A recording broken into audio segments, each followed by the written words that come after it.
Yeah, so the last time we did kind of like a medium fade, and it worked out great. So I'm just looking to get it back to clean and fresh. Yeah.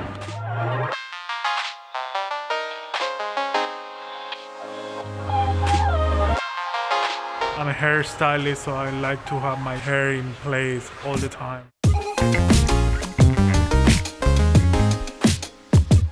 This haircut to me is kind of like my trademark.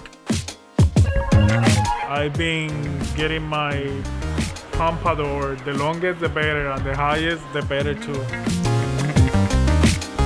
Rodney is his hair. His Exactly. hair is Rodney.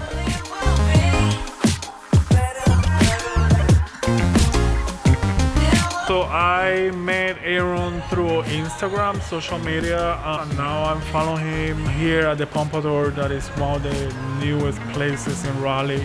I'm very happy with the hair, and I'm very happy with the service and the concept here.